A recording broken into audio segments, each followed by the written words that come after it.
Bonjour à tous, je suis ravi de vous retrouver pour ce premier podcast, cette nouvelle édition des podcasts de Snopdog Academy. Différent de ceux qu'on a pu faire auparavant, puisque cette fois-ci, nous allons faire intervenir des professionnels du domaine animalier, ou je dirais même plutôt la crème de la crème des professionnels animaliers, pour vous donner les meilleures astuces, les meilleurs conseils dans différents domaines, c'est-à-dire l'alimentation, la santé, les soins, l'entretien, etc. Ça va être le premier podcast animalier de ce type en France, puisqu'il en existe dans des domaines spécifiques, comme notamment l'éducation canine ou encore la santé. Là, on va vraiment ratisser très large, parler aussi métier animalier. Bref, on va se régaler. Et aujourd'hui, j'ai la chance, l'honneur et le plaisir de faire ce premier podcast avec le docteur Florence Dezaki, qui est donc docteur vétérinaire, auteur de différents ouvrages. Mais je pense que Florence se présentera mieux elle-même que si je le fais moi. Bonjour Florence. Bonjour à tous. Bonjour. Eh bien, Merci. écoutez, merci beaucoup. Ouais, moi, je suis très heureuse aussi de faire ce premier podcast. Donc, je suis vétérinaire, ce qu'on appelle vétérinaire canin, félin, c'est-à-dire chat, chien, un petit peu les NAC, ce qu'on appelle nouveaux animaux de compagnie, qui n'ont en fait rien de nouveau, mais ce qui est nouveau, c'est qu'on les soigne. Voilà, donc c'est les lapins, les cochons d'Inde, un peu les furets. Et vraiment, je suis très heureuse de participer à cette initiative parce que je voudrais effectivement non pas remplacer un vétérinaire que vous voyez régulièrement, mais surtout vous donner des conseils au quotidien, peut-être répondre aux questions que vous n'osez pas poser quand vous êtes en consultation chez le véto. Donc voilà, en fait c'est un petit peu la réponse que vous attendez, les coulisses véto. Et aujourd'hui effectivement, on va parler de l'alimentation, un thème qui vous concerne vraiment. Il y a des tas de choses qui sont dites sur l'alimentation, des choses vraies, des choses pas vraies. Vous avez été regardé sur Internet, vous avez demandé à votre voisin, donc nous allons faire le point. Voilà. Superbe. C'est vrai que c'est un sujet très important, central, l'alimentation. D'ailleurs, je pense que ça méritera peut-être plusieurs émissions de ce podcast pour traiter ce sujet-là. En tout cas, on a recueilli certaines questions que pouvaient avoir les personnes. Donc, par rapport à l'alimentation, on a sélectionné quelques questions pour y répondre le plus efficacement possible. Je précise que pour les podcasts à venir, effectivement, on aura différents intervenants aussi qui seront présents, hein, notamment dans l'éducation, des professionnels en naturopathie, en soins énergétiques, etc. Mais Florence sera une invitée très régulière de nos podcasts puisque quand on a la chance d'avoir une vétérinaire, ben, on en profite pleinement. Et si vous êtes aussi professionnel animalier, que vous avez une association, que vous voulez partager, si vous avez quelque chose à dire vraiment d'important, n'hésitez pas aussi à nous envoyer par mail, hein, je vous mettrai l'adresse mail en commentaire, nos coordonnées pour que vous puissiez donc proposer votre participation à ce podcast. Super, bah écoutez, je pense qu'on va pouvoir démarrer par rapport à ce podcast donc lié à l'alimentation avec notamment la première question qui revient souvent. Quels sont, Florence, les nutriments essentiels que l'on a besoin, que l'on retrouve dans la nourriture pour nos chiens? Alors, les nutriments essentiels, il y a les nutriments de base, bien sûr, et puis ensuite, il y a ce qui va correspondre à votre animal, à votre chien, en fonction parfois de sa race, parfois de son activité et parfois aussi de ses manques. Donc, les premières choses qui sont fondamentales, bien sûr, c'est, vous le savez, protéines, lipides, glucides. Alors, surtout, il faut savoir à quoi ça sert. Les protéines, en gros, ça sert à quoi? Je vais schématiser, mais c'est ça qui est important pour vous. Ce sont les muscles. Voilà. Donc, protéines, muscles. Lipides, énergie. Glucides, énergie aussi. Alors attention, vous allez me dire, oui, mais moi j'ai regardé mon paquet de croquettes, il n'y a pas écrit glucides. Non. Pourquoi? Parce qu'en fait, chez le chien, les glucides, c'est de l'amidon. Et que fait l'amidon? Comment ça se fait que ça donne des glucides? Parce que l'amidon se transforme en molécules de glucose. Et vous le savez bien, le glucose, c'est du sucre. Donc en fait, si vous avez une alimentation très riche en amidon, ben, ça veut dire qu'il y aura beaucoup de glucose à la fin. Alors après, ce qui est important, c'est de savoir qui en a besoin. Qui a besoin de protéines? Ben, plus tous, mais surtout les chiens sportifs. Et qui a besoin de lipides? Tous, mais pourquoi? Eh bien parce que quand vous allez faire courir votre chien, par exemple, au départ, il va utiliser comme source d'énergie l'amidon, donc le glucose. Mais il va faire comme vous quand vous courez peu de temps. Eh bien, ce qu'il y a, c'est que le glucose est utilisé, il se transforme en acide lactique. Et ça fait quoi? Des courbatures. Et donc ensuite, quand il n'y a plus de glucose, il utilise les lipides. C'est pour ça que pour faire maigrir un chien, il faut le faire courir, mais souvent et longtemps. Puisqu'au départ, c'est le glucose qui est utilisé et après, très rapidement, avec l'habitude, on passe sur l'utilisation des lipides. Donc, le but, c'est de passer très vite à utiliser les lipides. Donc, protéines, lipides, amidon, fondamental en fonction de son activité. Après, vous avez énormément de nutriments qui sont utiles, par exemple les oméga 3, oméga 6, qui sont des antioxydants très importants pour les animaux âgés. Ensuite, vous avez ce qu'on appelle les oligo-éléments, le zinc, le cuivre, vous avez le calcium, le phosphore. Mais tout ça, attention, est une question d'équilibre. Par exemple, si vous mettez trop de zinc avec trop de cuivre, les deux vont s'annuler. Donc, ce qu'il faut bien, alors, on en reparlera, là, on fait un petit point général, mais quand vous avez une alimentation, souciez-vous d'abord du stade physiologique de votre animal, croissance, euh, animal adulte, âgé, de son activité, sportif du dimanche, agility, course canicross, et éventuellement de ses pathologies. Par exemple, pour un chien qui aurait des problèmes rénaux, il faut diminuer les protéines. Voilà D'accord. un petit peu un tour général de ce dont le chien a besoin. Alors d'ailleurs, par rapport aux nutriments, j'ai souvent entendu dire, apparemment c'est vrai, que lorsqu'on lit les étiquettes, notamment de paquets de croquettes, les premiers éléments sont ceux qui sont le plus présents aussi. Donc il faut être aussi attentif à l'ordre présent sur les étiquettes de l'alimentation. Exactement. Exactement. Si vous lisez les étiquettes, vous avez une partie pourcentage, vous avez pourcentage de protéines, pourcentage de lipides, donc ça, et puis pourcentage de calcium, c'est du pourcentage.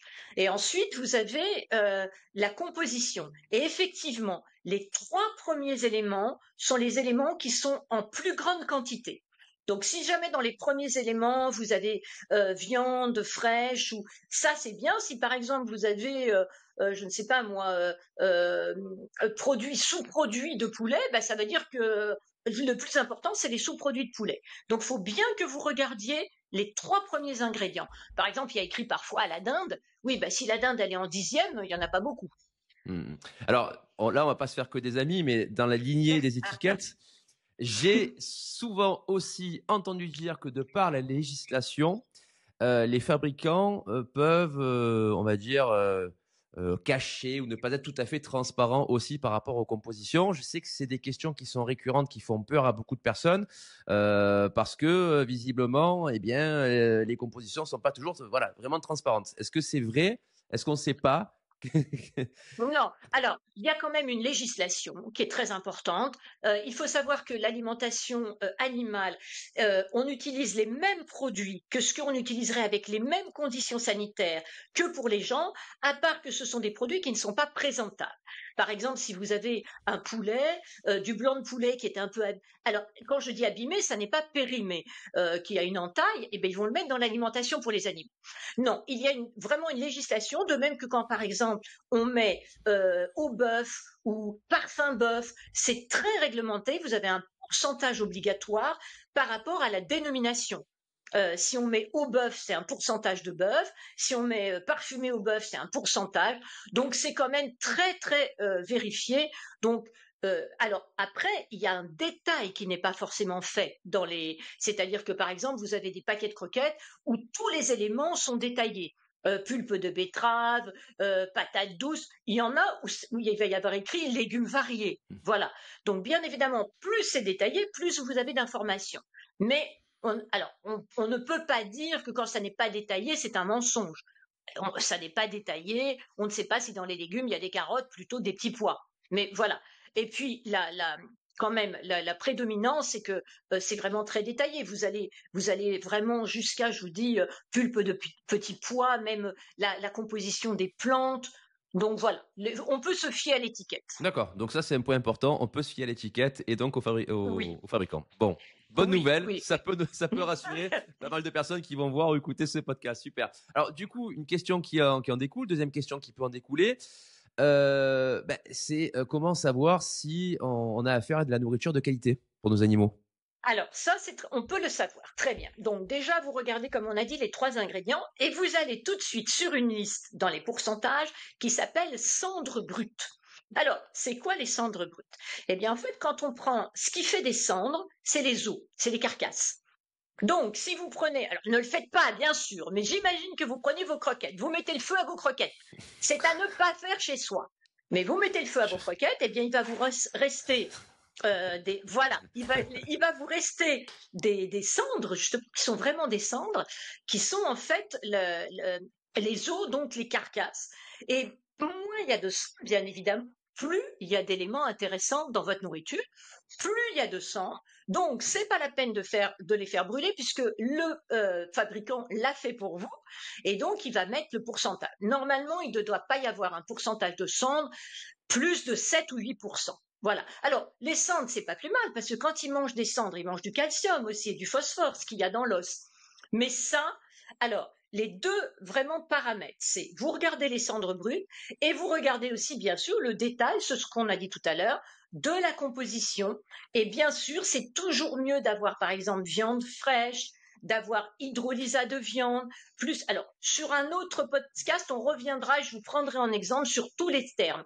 Farine, hydrolysa, viande fraîche, sous-produit, qu'est-ce que ça veut dire? Mais voilà, déjà, vous avez une bonne idée avec les ingrédients, le pourcentage de protéines. Pour un chien, c'est toujours entre quand même 14-15%, les lipides 20%. Vous voyez, si vous avez des lipides à 40%, il y a beaucoup de gras. Mais attention, si votre chien a une insuffisance rénale, par exemple, et ne mange pas beaucoup, on va augmenter les lipides qui augmentent l'appétence. Ouais, donc ce qui est vraiment important à prendre en considération aussi pour une nourriture de qualité, c'est vraiment adapter la nourriture aussi en fonction, Oui, comme vous l'avez c'est ça. dit, de l'âge de l'animal, de son état de santé, de son activité physique, etc. Ça, c'est un point qui est important. Exactement, parce Voilà. que si vous prenez une très bonne alimentation avec énormément de protéines, de très bonne constitution et que vous donnez ça à un chien insuffisant rénal, bah, c'est pas bien. Hmm. Donc vraiment, il faut avoir une adéquation entre le chien et l'alimentation. Ouais, donc pour résumer, il n'y a pas de meilleure marque de croquettes ou d'alimentation en général. Par contre, on peut trouver la meilleure alimentation qui va correspondre à son animal Oui, à un instant T, puisqu'après ça évolue aussi exactement, avec exactement. avec l'âge. Ok. On avait aussi une troisième question qui était justement combien de repas par jour dois-je donner à mon chien? Alors, ça dépend déjà de l'âge. Souvent, le chien est acquis à 2 mois, à peu près, hein, quand vous avez un chien. Donc, entre 2 et 4 mois, c'est mieux d'avoir 3 repas par jour, parce que le chiot, sinon, il va manger tout d'un coup, et puis comme ça, il a une digestion régulière. Ensuite, de 4 à 6 mois, on passe à 2 repas par jour. Alors, ensuite, à partir de 6 mois, ça dépend si c'est un gros chien ou un petit chien. Les gros chiens, ce que j'appelle gros, c'est parce ils sont pas gros, hein, c'est des grandes races. En fait, quand ils naissent, ils sont très petits par rapport à leur poids adulte. Donc, ils vont avoir une croissance très très longue. Ils vont grandir presque jusqu'à 12 ou 14 mois. Vous prenez par exemple un bouvier bernois et il sera adulte à 14 mois. Ça veut dire qu'il grandit jusque-là très lentement. Donc, on peut rester à 2 ou 3 repas beaucoup plus longtemps. Si vous prenez un chihuahua, il est très gros à la naissance Hmm. par rapport au poids adulte. Donc, il a peu de chemin à faire, qu'il va faire vite puisqu'il sera adulte à 8 mois. Donc ça, c'est très important. Grands chiens, ils grandissent longtemps. Petites races, ils grandissent peu de temps. Et ensuite, on arrive à l'âge adulte où là, on a l'habitude de donner un repas par jour. Pourquoi on donne un repas? Tout simplement pour réguler le transit digestif et que le chien puisse faire ses besoins le matin, le midi et le soir. Si on lui donne à manger en continu, bah, le transit se fait tout le temps, il aura tout le temps envie de faire ses besoins. Et il y a un cas très particulier qui sont les grands chiens type Rottweiler, oui, Bouvier bernois aussi, Labrador un peu, mais ils en sont moins sujets, c'est le risque de torsion d'estomac. Donc la torsion d'estomac, c'est l'estomac qui se remplit de nourriture, il y a des gaz ça fermente, et en fait l'estomac bascule, et au bout d'un moment, il est comme une balançoire. Vous voyez, si vous mettez quelqu'un, pareil, ne le faites pas, mais vous mettez quelqu'un dans une balançoire, et vous poussez, au bout d'un moment, il va tourner. Eh bien, c'est ce qui se passe avec l'estomac. Et donc là, on n'a pas trouvé vraiment à quoi c'était dû. Alors on dit qu'il ne faut pas manger 1 heure avant les repas, pardon, pas. S'il faut manger, il ne faut pas faire d'exercice 1 heure avant le repas, 1 heure après. Mais on a trouvé surtout que de donner la ration en 2 repas, matin et soir, c'était quand même une prévention de la torsion d'estomac. Donc le nombre de repas en fonction de l'âge, ensuite en fonction de la race durant la croissance, et ensuite en fonction de la race par rapport au risque de torsion d'estomac.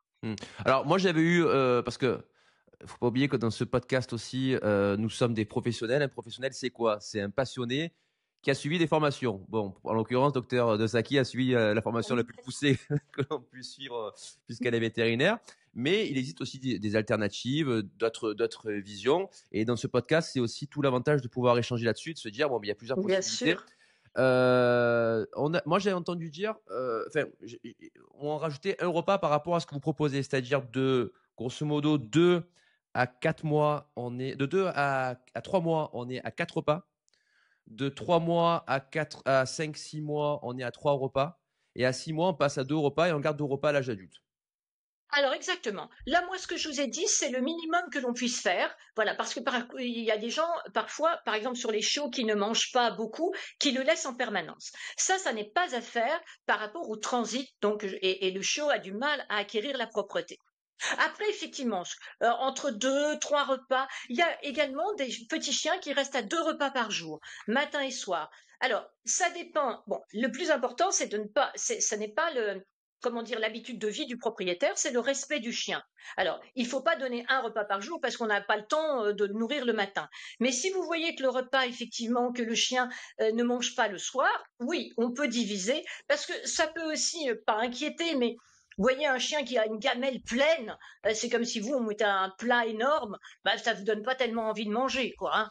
Donc oui, ça c'est tout à fait possible. Ce qu'il ne faut surtout pas par rapport au chat, le chat, c'est en permanence, on en reparlera, mais le chien, c'est des repas à heure fixe et qui durent un certain temps, c'est-à-dire 10 minutes, 20, mais après on enlève la gamelle. Ça c'est D'accord. important.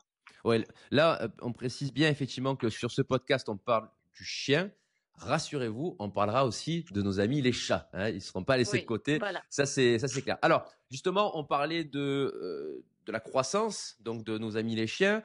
Et à un moment donné, il y a une transition à faire au niveau de la nourriture, notamment à ce moment-là. Ça peut arriver aussi de faire une transition, comme on a expliqué tout à l'heure, en fonction de l'âge, de l'état de santé, etc. Alors, du coup, comment et justement aussi, pourquoi effectuer une transition en douceur entre 2 types d'aliments pour chiens? Ça, c'est une autre question aussi qu'on a eue pour ce Oui. podcast.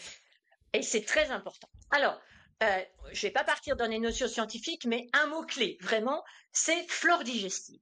Qu'est-ce que c'est la flore digestive? Peut-être vous en avez entendu parler, pour vous, on appelle de ça probiotique, prébiotique. La flore digestive, ce sont des bactéries. Des bactéries qui sont donc au niveau du côlon, plutôt le côlon, c'est la fin du tube digestif. Et ces bactéries, en fait, elles permettent de digérer encore plus. Elles digèrent par exemple les fibres fermentescibles et elles sont très bonnes pour que l'animal n'ait pas la diarrhée.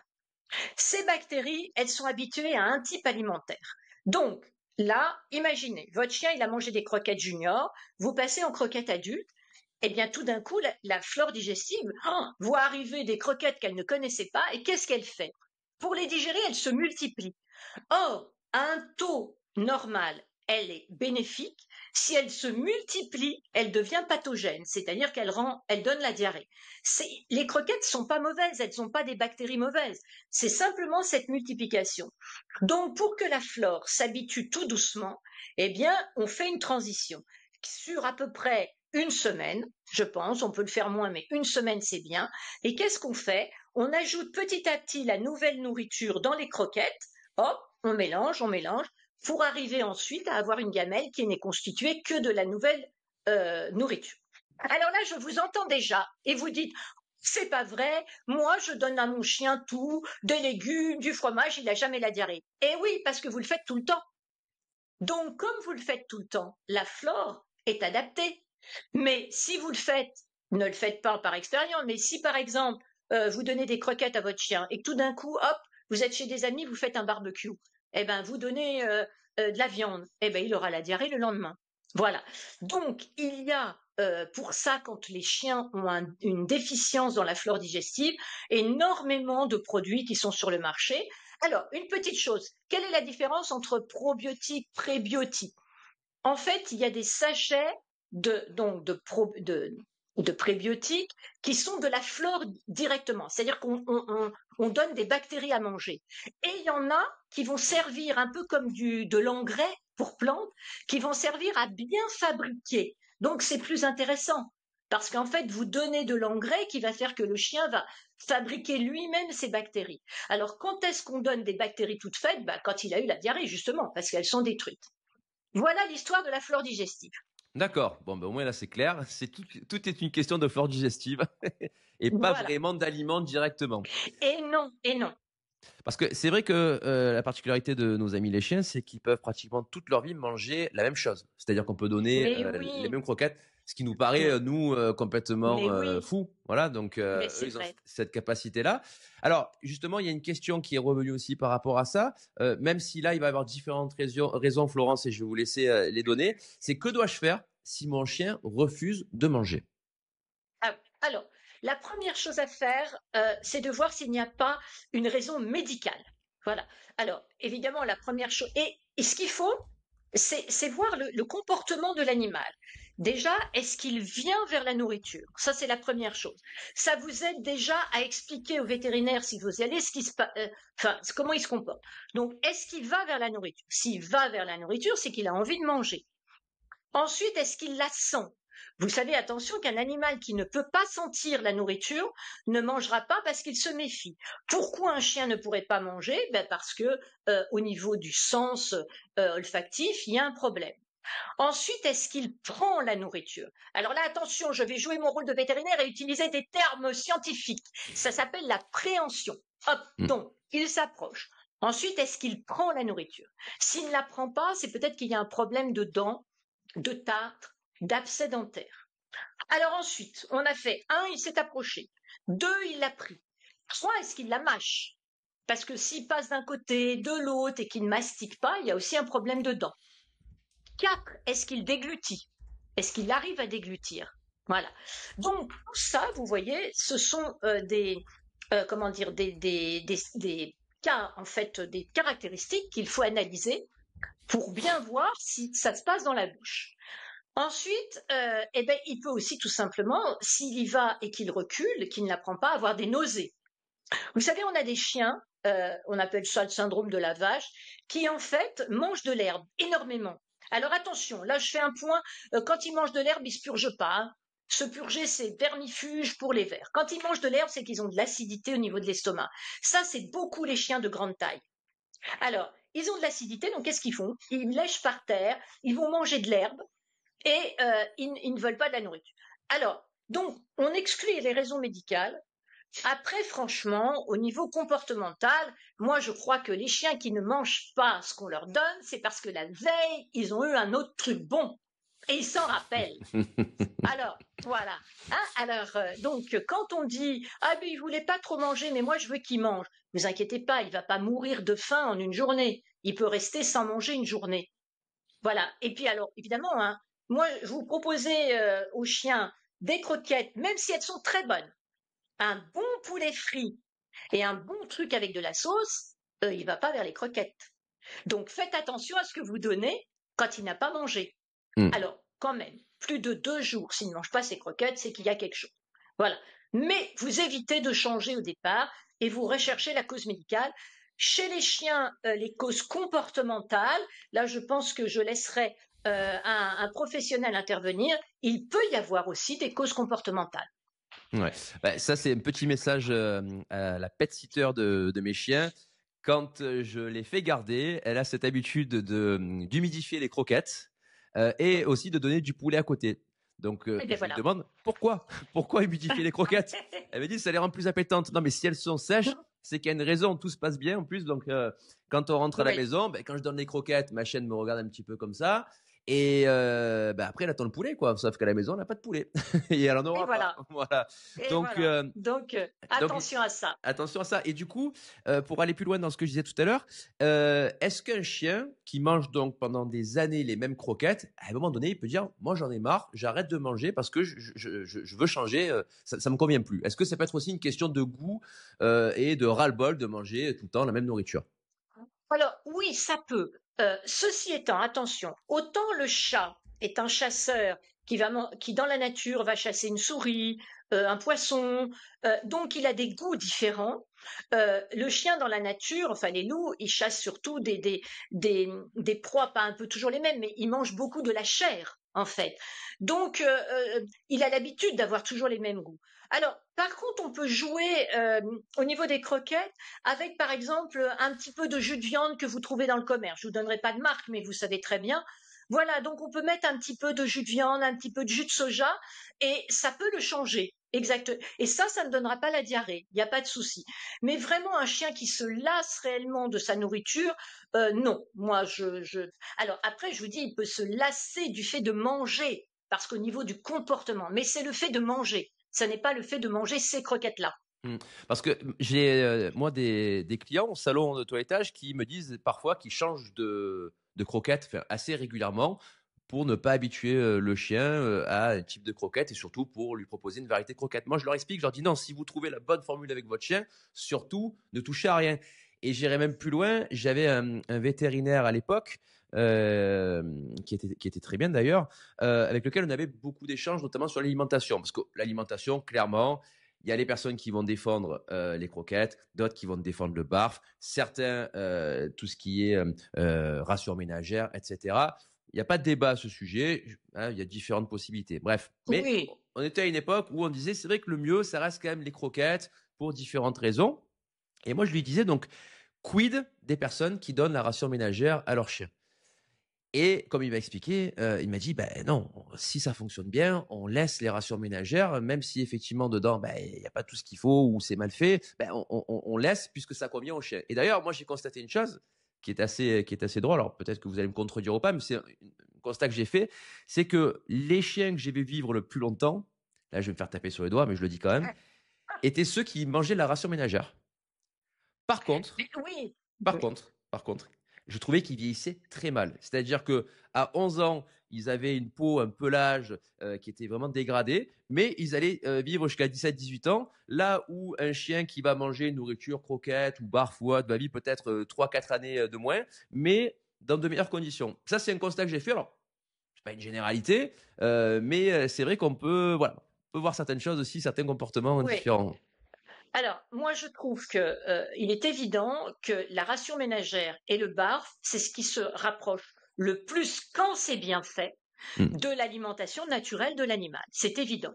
Alors, la ration ménagère, attention, on en reparlera, il y a des doses à respecter, il y a des éléments qu'il faut toujours avoir dedans, et surtout, il y a ce qu'on appelle des CMV, compléments minéraux vitaminés, à rajouter. Et ça, c'est à rajouter avec un calcul, et on calcule également le besoin énergétique de l'animal. Ça, c'est clair, ça se calcule en fonction du poids, ça se calcule en fonction de son activité. Il faut tout prendre en compte. Par exemple, voyez, on voit énormément de labradors qui sont un peu rondelets quand même, hein, ou en surpoids. Pourquoi? Parce que le labrador a en fait 10 à 20% de besoin d'énergie en moins que les autres chiens. Pourquoi? Parce que c'est un chien qui va dans l'eau, donc qui a une couche lipidique et qui est fait pour garder ses réserves. Ça veut dire que quand vous nourrissez un labrador avec des quantités pour son poids, il va grossir.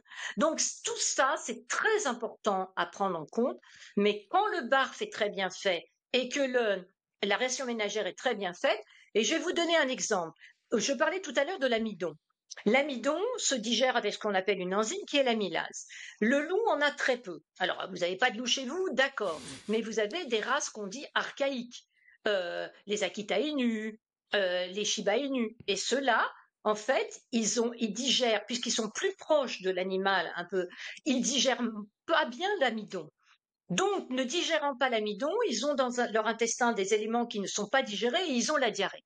Et bien, par exemple, ces animaux-là, pardon, le barf, c'est très bien. Par contre, il faut avoir le temps et il faut le faire. Et moi, je suis désolée, je suis très étonnée quand je vais dans des magasins où je vois du barf tout fait.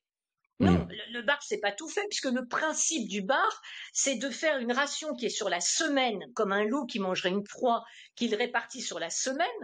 Et c'est pas le fait d'avoir dans chaque élément, alors il y a des os charnus tout le temps, mais on peut donner des légumes un jour et pas le lendemain. Donc faire une boîte de barf, ça n'a aucun sens.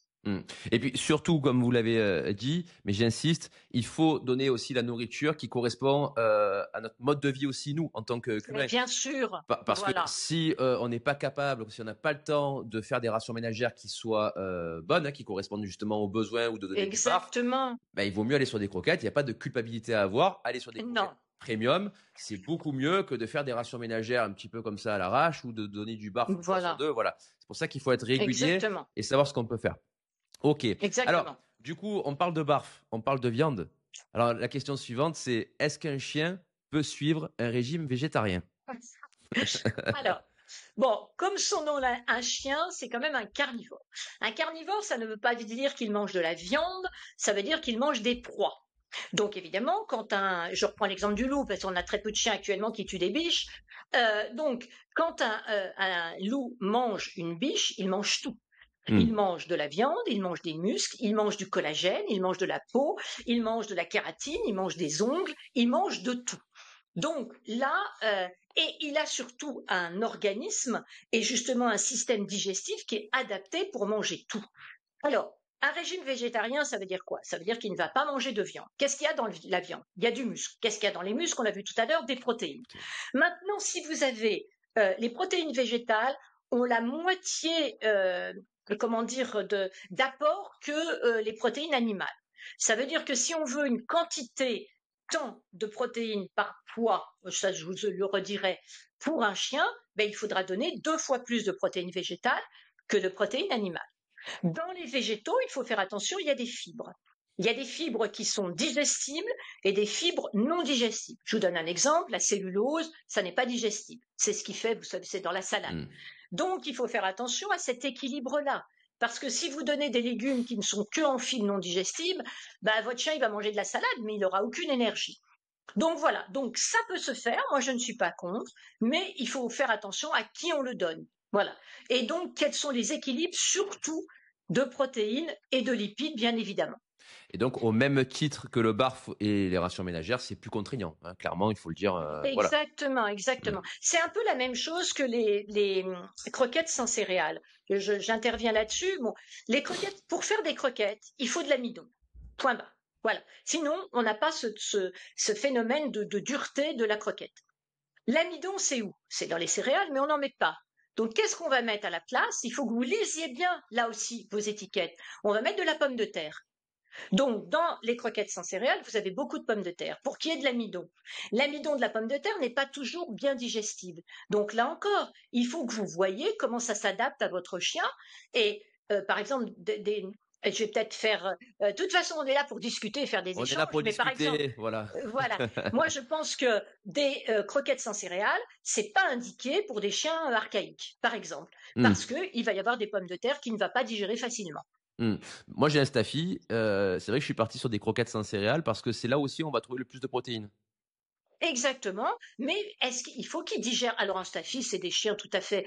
Tous les chiens sont domestiques, mais ce sont des chiens qui sont très proches de l'homme au niveau génétique. Enfin, ils sont pas au niveau, ils sont Oui, oui. plus domestiqués que voilà. Oui, oui, bien sûr. Donc Oui, oui. ça Ils peut ont se plus faire, évolué. ça peut se Ils faire. ont plus évolué. Ça fait pas partie des races primitives, tout à fait. Exactement. Parce que Voilà, effectivement, voilà. attention, des fois on lit que le chien est omnivore. Non, le chien a des tendances omnivores.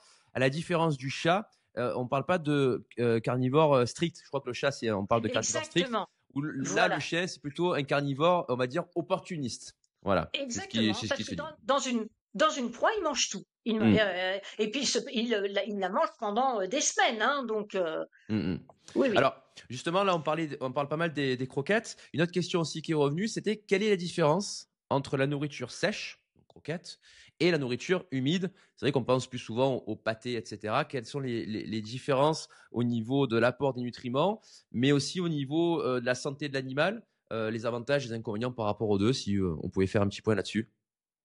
Alors, moi, je crois que là, déjà, dans les pâtés, il faut que vous fassiez attention au pourcentage de gélatine. La gélatine, c'est donc des protéines qui ne servent à rien. Donc, si vous avez la gélatine, c'est, vous savez, quand vous ouvrez la boîte, c'est tout ce qu'il y a autour que le chien lèche et puis laisse le reste. Mais donc, vous regardez s'il y a de la gélatine. La gélatine, il faut pas. Voilà, ça n'apporte rien et ça gonfle le pourcentage en protéines, donc ça ne sert à rien.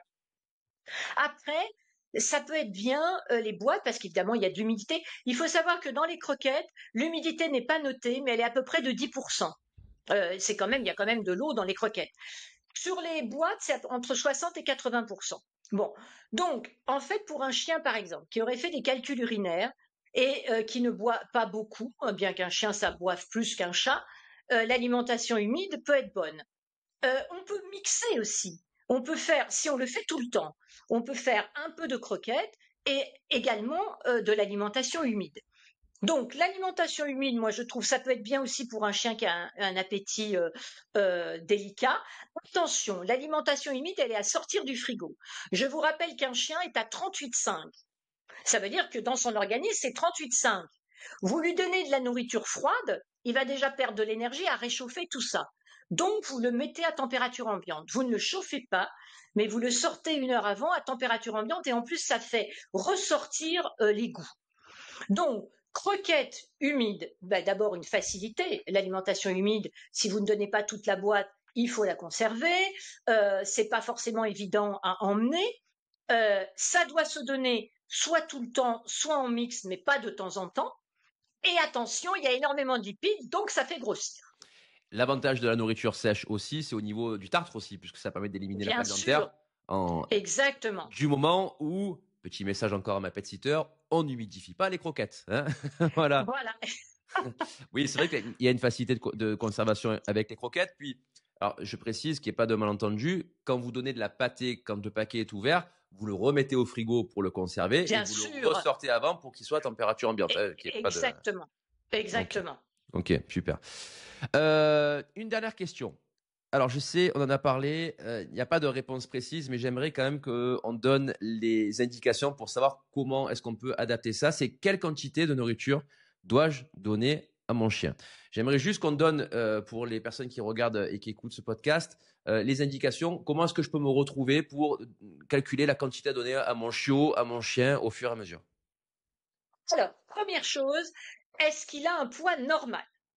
Alors, ne faites pas comme les gens hein, qui me disent, je dis, il est un peu en surpoids. Ah, vous trouvez? Bah oui, il a l'air d'une boule. Oui, non seulement je trouve, mais j'en suis sûre. Donc, comment on sait si son chien est trop gros ou parce que bien sûr, il y a des poids par rapport aux races, mais tout le monde n'a pas des races. Vous passez vos mains sur les deux flancs. Vous devez un petit peu sentir les côtes. Voilà, on doit sentir un peu les côtes. Si vous ne les sentez pas, il est en surpoids. Vous le regardez par au-dessus et il ne doit pas être plat. Hein, donc ça doit être un petit peu comme ça. Si c'est comme une table basse, ça ne va pas. Et donc là, vous allez avoir ce qu'on appelle le poids idéal. Le poids idéal, si vous avez des croquettes, ben vous allez regarder sur les croquettes, il y a écrit le poids, tant, 30 kilos, il faut lui donner tant de croquettes. Ça, c'est facile. Ensuite, si vous donnez une ration ménagère, et alors ça, un jour, on fera un cours de maths et je vous expliquerai, on calcule ce qu'on appelle le besoin énergétique. Donc, on calcule le besoin énergétique par rapport au poids, s'il doit maigrir ou pas, et on a ce qu'on appelle des coefficients, K1, K2, K3. Par exemple, il fait du sport, c'est un labrador, et on a la quantité d'énergie qu'on doit lui fournir. À partir de là, on va faire un tiers, par exemple, riz, un tiers viande, un tiers légumes, et on va voir ce que chaque chose apporte. Et on va avoir une quantité par rapport au poids, par rapport à l'activité et par rapport à la race. Voilà. Donc, effectivement, je ne peux pas vous dire faut tant, mais le plus important, c'est d'abord de savoir s'il a son poids idéal. Et attention, s'il doit maigrir, on fait maigrir un chien sur 3, 6 mois, pas en 5 minutes. Hein, parce que par exemple, imaginez un chien de 30 kilos. Bon, il a 5 kilos de trop. Bon, vous le faites en un mois, ça fait quand même presque plus de 10% de son poids. Il ne peut pas en un mois ou 2 mois perdre 10% de son poids. Donc, il faut que ce soit régulier. Et c'est comme nous, il faut, de l'exercice. Mm. Voilà. Donc, un jour, on fera un cours de maths et je vous expliquerai comment calculer son énergie. Alors, Et justement, ah pardon, je vous coupe Adam, mais justement, vous allez regarder dans vos croquettes et vous avez justement ce qu'on appelle EM, énergie métabolisable. C'est l'énergie que les croquettes apportent. Donc après, on peut réajuster la quantité de croquettes à donner par rapport à l'énergie qu'elles apportent. C'est le meilleur calcul. L'énergie dont il a besoin, l'énergie que l'alimentation apporte. Florence intervient régulièrement dans nos formations puisqu'elle propose des conférences à nos élèves sur des thématiques liées à la santé, à l'alimentation et à plein d'autres choses. Et justement, cette formule mathématique pose beaucoup de problèmes. Donc, il faut sans cesse revenir dessus pour expliquer. C'est important. Mais vraiment, je pense que sur la quantité à donner, il y a autre chose aussi qui est important à noter, c'est au niveau des nutriments. C'est-à-dire qu'à la base, si on donne les mauvaises croquettes, on va parler de croquettes, on aura beau regarder la quantité qui est notée dessus, ça ne va pas correspondre à votre animal. Donc, c'est pour ça que c'est important déjà d'étudier, par exemple, je prenais le cas de mon Staffy, ce sont des chiens qui ont besoin de beaucoup de protéines. Donc, je dois faire le choix, si je veux lui donner des croquettes, de choisir des croquettes qui sont riches en protéines. Et à ce moment-là, je vais regarder ce qui est marqué sur le paquet et je vais adapter donc les quantités en fonction d'eux. Mais vraiment, la base, c'est de choisir aussi la bonne alimentation, croquette ou autre, qui va donner les bons nutriments à vraiment un animal bien ciblé. Il ne faut pas faire de généralité. Il faut vraiment prendre en compte tous les critères. Voilà, c'est ça qui est important. C'est l'animal, plus le propriétaire, plus les besoins, plus ses habitudes. C'est un ensemble. C'est pas un paquet de croquettes, on regarde dessus et tiens, voilà les croquettes. Alors, encore une fois, attention, dans ce podcast, on a beaucoup parlé de croquettes parce que c'est l'alimentation qui est le plus largement donnée par commodité, par qualité aussi. Faut pas, voilà. Oui, je sais qu'il y a des personnes qui sont anti-croquettes, ça reste quand même, lorsqu'on va sur du premium, une alimentation qui est quand même adéquate. Mais tout ce qui est barf, ration ménagère, on a parlé d'alimentation humide, même si on ne va pas se baser que sur ça, mais voilà, ça peut être également bénéfique, comme on a dit, tout autant que les croquettes, voire même plus, du moment où c'est bien fait correctement. Voilà. Exactement. Donc, et que c'est adapté à l'animal. Voilà, on aura l'occasion de faire notre podcast où on fera peut-être de manière plus ciblée, on parlera de manière plus ciblée des différents types d'alimentation. Florence, on est arrivé au bout des questions. Bon, écoutez, j'ai été ravie d'intervenir. Donc, c'était une première fois. Surtout, dites-nous si vous avez aimé, ce qui n'était pas bien, si c'était trop scientifique, trop simple. Je suis ouverte à toute proposition uniquement sur le podcast et animalier. Voilà, sur le fond et non sur la forme. Mais ce qui est important, voilà, c'est d'avoir votre retour. Bien évidemment, n'hésitez pas à liker ce podcast s'il vous a plu pour nous donner de la force, de l'énergie d'en faire beaucoup, beaucoup. Je vous l'ai dit, on va vous mettre en description de cette vidéo notre adresse mail pour des questions que vous pourriez avoir éventuellement. De toute manière, on va recueillir sur les différents réseaux sociaux, Instagram, TikTok, les questions pour le prochain podcast. Encore une fois, si vous êtes professionnel dans un secteur bien particulier, bien évidemment dans le domaine animalier, si vous avez une association que vous voulez présenter, si vous voulez qu'on parle de tout ça, eh bien, c'est avec grand plaisir. Vous nous envoyez un mail, encore une fois, sur la même adresse mail et on répondra à chacune des demandes. Je ne dis pas de manière positive, en tout cas, on répondra à chacune des demandes. Moi, ça a été un plaisir vraiment de faire ce premier podcast avec vous, Florence, et il va y en avoir d'autres, il va y en avoir beaucoup. J'espère vraiment que ça vous a plu. On a vraiment essayé de faire au mieux. Techniquement, ça n'a pas été facile parce qu'on dirait comme ça que c'est facile, mais ça ne l'est pas. À l'heure où je vous parle, il n'y a rien qui est fait, il n'y a pas de montage ni rien. Mais en tout cas, le moment du tournage, ça n'a pas été des plus faciles. Mais voilà, on avait vraiment à cœur de vous partager ce premier podcast et de vous en partager d'autres. Florence, merci infiniment. Merci à vous. Ça m'a fait très plaisir également. De toute manière, on se retrouve pour des masterclass avec nos élèves. Voilà. On vous dit à très vite. Passez une bonne journée. N'hésitez pas à vous abonner à la chaîne pour être informé des prochaines émissions. C'est important. À bientôt. À bientôt et à vos paquets de croquettes pour tout lire.